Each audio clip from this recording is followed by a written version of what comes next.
gente. Eu quero falar um pouquinho sobre a abstenção também, porque o Tribunal Superior Eleitoral divulgou nessa segunda-feira que 9.947.369 eleitores não compareceram às urnas no segundo turno das eleições municipais de 2024. O número de ausentes corresponde a 29,26% do eleitorado que estava apto a votar nesse domingo, que era de 33.996.477. O segundo turno das eleições municipais ocorreu em 51 municípios brasileiros, sendo 15 capitais. O índice de abstenção neste segundo turno foi maior do que no primeiro, quando ficou em 21,7%. Mas teve pouca variação em relação a 2020, o ano em que a eleição ocorreu em meio à pandemia da Covid-19. E isso chama muito a atenção, porque a gente tem o mesmo abstenção de um ano com o primeiro ciclo da pandemia de Covid-19, realmente alguma coisa não está certa, porque lá as pessoas não saíam de casa, muitas porque tinham medo de serem contaminadas pela doença, justamente porque foi o ano de maior número de mortes. Agora a gente está falando de uma normalidade aqui em 2024 e mesmo assim muita gente falou: não vou sair de casa nesse segundo turno, não. E eu quero até falar sobre isso porque a presidente do Tribunal Superior Eleitoral, ministra Carmen Lúcia, prometeu apurar as causas desse número alto. Vamos conversar com a Janaína Camelo, que é a nossa repórter que vai trazer as informações para a gente a partir de agora. E qual é a estratégia da ministra Carmen Lúcia, hein, Janaína? Bem-vinda. Pois é, Evandro, boa tarde a você, boa tarde a todos.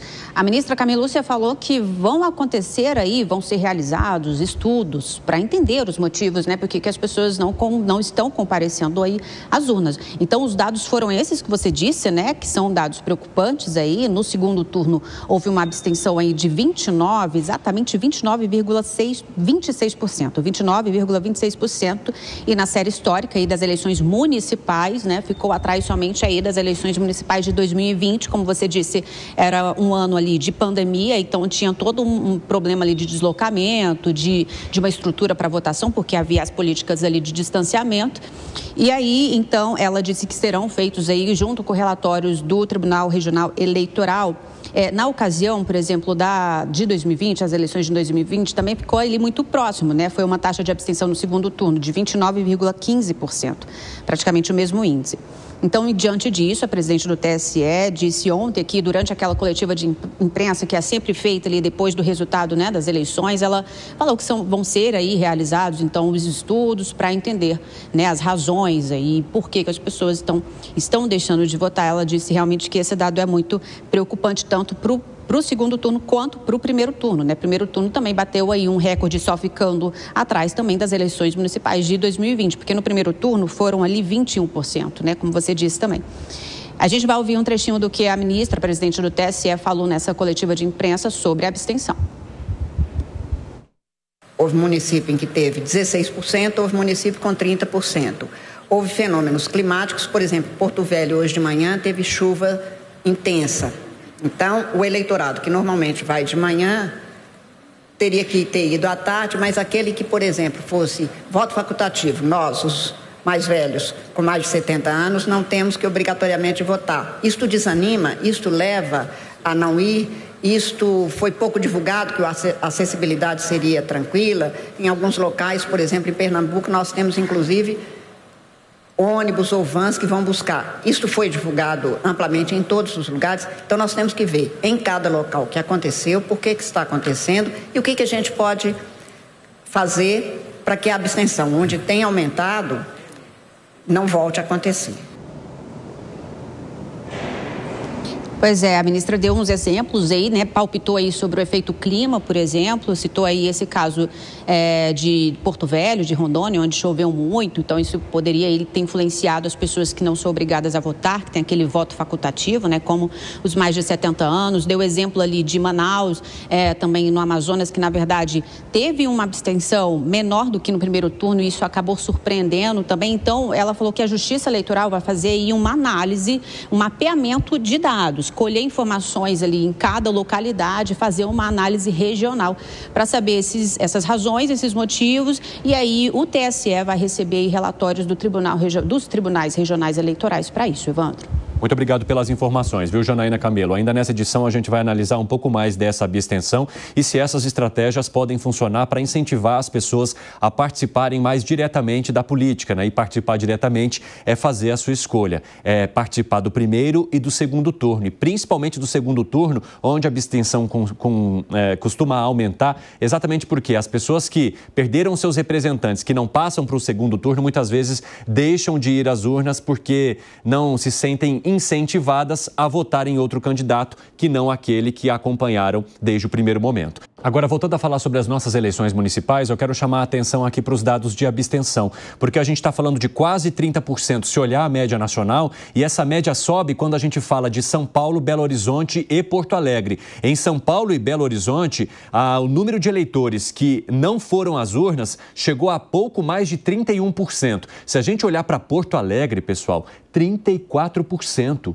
É muita gente que deixou de sair de casa para votar, né? Que resolveu falar, olha, nesse segundo turno nenhum candidato me interessa, essas propostas não são importantes, eu não vou mexer com política, eu não vou votar. Ou, claro, tem vários outros motivos também que levam as pessoas a faltar, mas num número tão alto quanto esse, o próprio Tribunal Superior Eleitoral apresenta uma preocupação e diz que vai fazer um levantamento para tentar reduzir esses índices nessas cidades que registraram tamanha abstenção. Por que você acha que ela está acontecendo, Gani? Desesperança, essa é a palavra. É uma distância da classe política com a população, com os problemas reais da população. E aí eu coloco todas as instituições de Estado, como o Congresso, Poder Executivo e o próprio Supremo, que fez essa observação. Desesperança. Agora, Gustavo Segre, muita gente fala, eu não gosto de falar de política, eu não me interesso por política, mas você acha que esse desinteresse, ele está chegando também e agora trazendo resultado direto para as urnas? Tudo bem que normalmente a gente percebe uma abstenção que supera os 20%, mas passar de 30% e chegar a quase 34% numa cidade como Porto Alegre, aí já acende um alerta. Evandro, eu tenho uma frase que guia a minha vida, que se chama de Philippe Destot, francês. Os ausentes nunca têm razão. E isso mostra que quando você não participa de um pleito eleitoral em que tem a possibilidade, tem tanta gente no mundo que não tem essa possibilidade, você tem a possibilidade de participar, de colocar a sua escolha. E pode ganhar ou perder, mas ninguém vai tirar de você o teu direito eleitoral de participar democraticamente de uma eleição.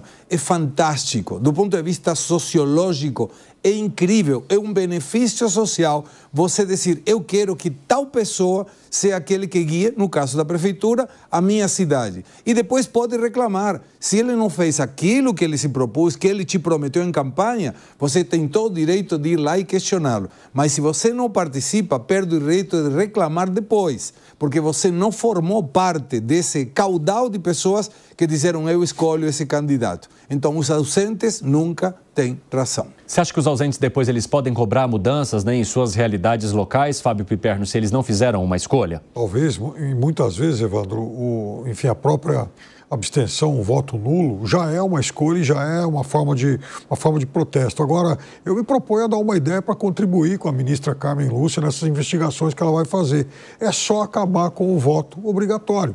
Então, vejam, o voto obrigatório, algo absolutamente anacrônico, ele está fazendo com que as pessoas, de alguma forma, né, fez com que as pessoas, de alguma forma, se sentissem obrigadas a ir lá votar. Agora que vai se tornando muito mais fácil justificar, as pessoas estão exercendo o direito, o que elas entendem como sendo o direito de não votar. Em São Paulo, por exemplo, fiz uma conta aqui, se você juntar brancos, nulos e abstenções, nós vamos chegar a um total de 3.605.000 votos. É um absurdo, mais do que o Ricardo Nunes. Também. Então, vejam, é uma forma de protesto e pega a eleição americana, então, aqui no Brasil, aqui em São Paulo, Porto Alegre, essas cidades, votaram mais ou menos 65% dos eleitores. Vai pegar a eleição americana agora, podem conferir, vai dar menos do que isso. A pessoa não quer votar, não vai, ué.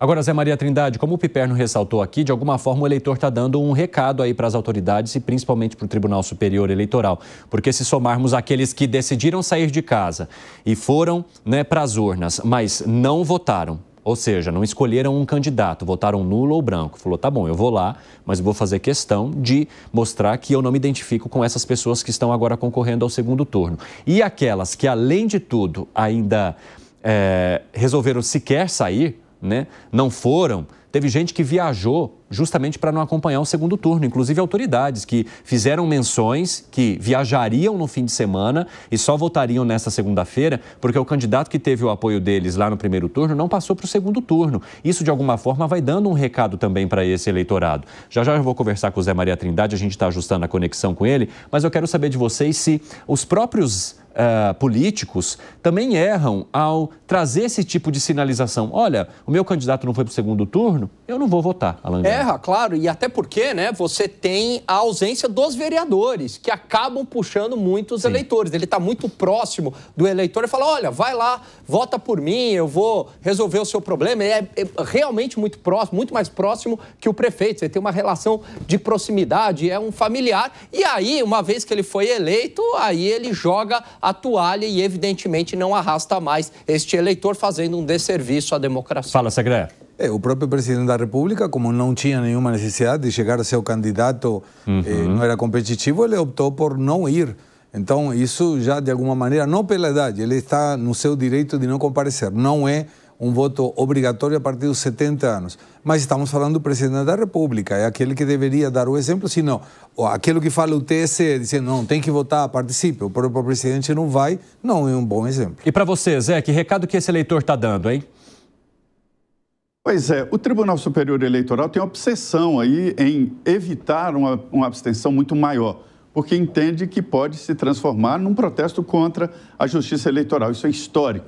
O próprio voto, aquele voto cacareco, onde houve uma grande quantidade de votos num rinoceronte do Rio de Janeiro, né? Isso aí ficou na história. Quando a urna eletrônica foi criada, a Justiça Eleitoral foi lá e proibiu qualquer possibilidade de colocação de nomes, né? Você tem as opções. Se você digita um número errado e tecla confirmar, anula o seu voto, né? Depois colocaram o branco, que é uma opção do eleitor. Então, a Justiça Eleitoral não gosta de votos em brancos nulos e abstenções exatamente por conta disso. Agora, o voto no Brasil só é obrigatório na lei. Ele não é mais obrigatório, porque as penas são mínimas. Você paga R$1, não sei, R$5 de multa por não votar. E a facilidade de regularização é muito grande. Portanto, eu acho que o voto no Brasil já não é mais obrigatório há muito tempo.